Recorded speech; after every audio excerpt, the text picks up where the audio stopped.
Amados irmãos e irmãs, nesta liturgia, esse domingo, nós temos a oportunidade de celebrarmos a festa de São Pedro e de São Paulo. Nesse momento, a palavra de Deus para nós, a mesa da palavra, nos foi dada no livro dos Atos dos Apóstolos, no Salmo 33, um trecho da segunda carta de Paulo a Timóteo e o Evangelho de São Mateus, para festejarmos a memória, a solenidade destes dois apóstolos, como eu lembrava no início, que são considerados por toda a igreja como as colunas, os sustentáculos da igreja. Uma das coisas muito bonitas, ao menos para mim, que eu percebo desta celebração, desta liturgia dos apóstolos, é nós percebermos que o seguimento de Jesus, ele não se dá por um único caminho. Jesus é o caminho por excelência, o caminho, a verdade e a vida. Mas Jesus não anula as nossas diferenças. Jesus não anula a nossa identidade de cristãos. Cada um de nós temos uma identidade, uma intensidade, digamos, uma cor da nossa fé, um ritmo, um jeito de seguirmos este Jesus de Nazaré. Se formos estudar um pouco a vida de Pedro e a vida de Paulo, nós vamos perceber que por caminhos muito diversos eles seguiram o mesmo Jesus. Eles tinham personalidades muito diferentes. Inclusive o chamado aconteceu de forma bastante diversa também. Pedro, logo no início do ministério de Jesus, do ministério público de Jesus, Pedro, que era pescador, foi chamado por Jesus às margens do mar da Galileia. E diz que Pedro, com o seu irmão André, seguiram a Jesus, deixaram as suas coisas e seguiram a Jesus. Isso é um grande ato de fé, a capacidade de abandonar certas seguranças, certos postos para seguir a Jesus. É um ato de fé. Mas depois, por diversas vezes, os evangelhos vão mostrar para nós uma personalidade de Pedro bastante difícil. Um homem extremamente entusiasmado, um homem extremamente cheio de fé, mas ao mesmo tempo cabeça dura, ao mesmo tempo contraditório. Um Pedro capaz de dizer que vai seguir Jesus onde quer que ele vá, quando questionado, quando na ocasião quando Jesus foi colocado diante de Pilatos, Pedro diz: sequer conheço esse Jesus. Pedro negou Jesus por 3 vezes. Mas depois, a intensidade da negação é dada também a Pedro mostrar a intensidade do amor que ele tinha no coração por Jesus. Quando Jesus lhe pergunta: Pedro, tu me amas? Pedro, por 3 vezes, vai dizer a Jesus: Senhor, tu sabes tudo, tu sabes que eu te amo. Pedro, portanto, ele é esse ser humano que representa cada um de nós, ser humano dotado de boa vontade, de bons propósitos, de fé, mas ser humano que muitas vezes também recua, é contraditório, nega a fé, cambaleia na fé, titubeia na sua fé, nas suas convicções. Todos nós temos um pouco de Pedro dentro de cada um de nós. Mas é para Pedro que também Jesus olha e diz: olha, Pedro, teu nome é Pedro, tu és pedra, e sobre a fé que você tem, mesmo que essa fé não seja perfeita, eu conheço o teu coração e sobre esta fé eu posso construir a minha igreja. E concede a Pedro a autoridade para ligar e para desligar. Por isso que hoje nós estamos celebrando também o dia do Papa, porque Pedro é considerado pela igreja como primeiro Papa, aquele que tem a liderança da comunidade primitiva, aquele que conduz a sua igreja. E hoje nós então rezamos pelo Papa Francisco, que é o atual condutor da barca de Cristo, a barca que é a sua igreja universal. Católica quer dizer universal, porque está no mundo inteiro. O chamado de Paulo foi totalmente diferente de Pedro. Paulo, ele era um perseguidor de cristão.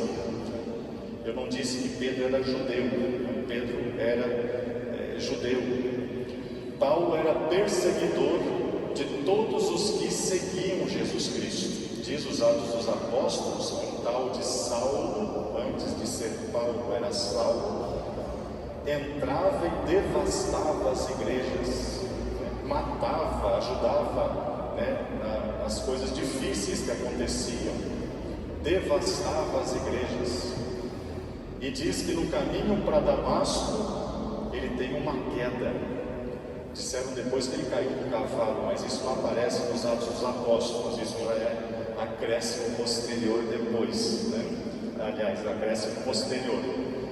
Mas o fato é que Paulo cai do cavalo, Paulo tem uma queda, e ele muda de vida, ele muda a concepção, muda a sua visão desse Cristo, e de perseguidor ele se torna, portanto, depois de uma fase de cegueira que ele teve, ele torna-se anunciador de Jesus.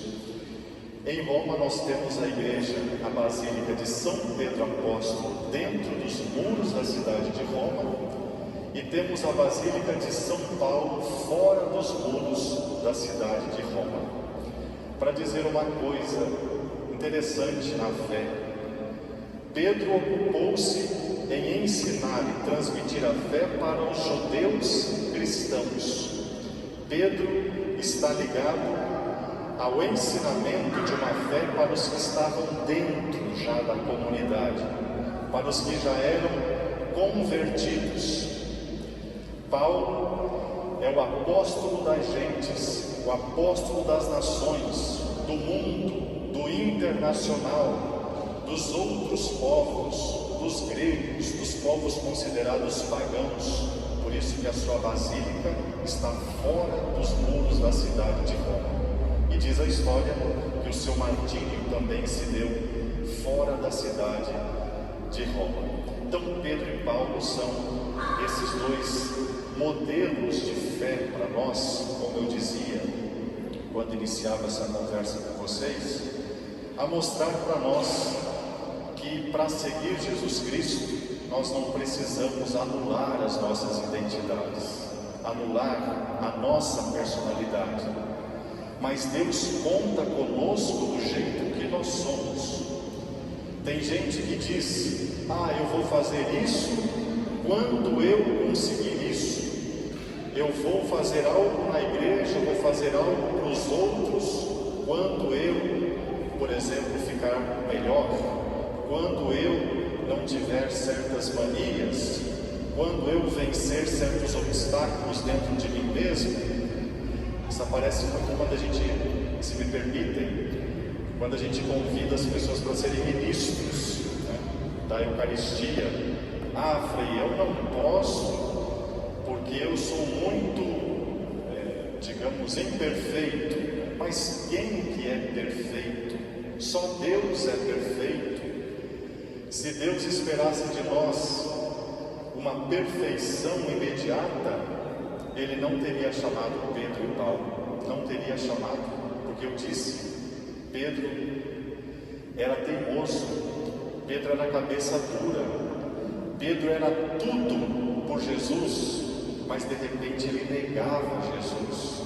Jesus que elogiou Pedro no Evangelho de hoje, que nós ouvíamos, tu és Pedro, e essa revelação que você teve, essa inspiração, não é obra humana, mas foi o próprio Deus que falou ao teu coração.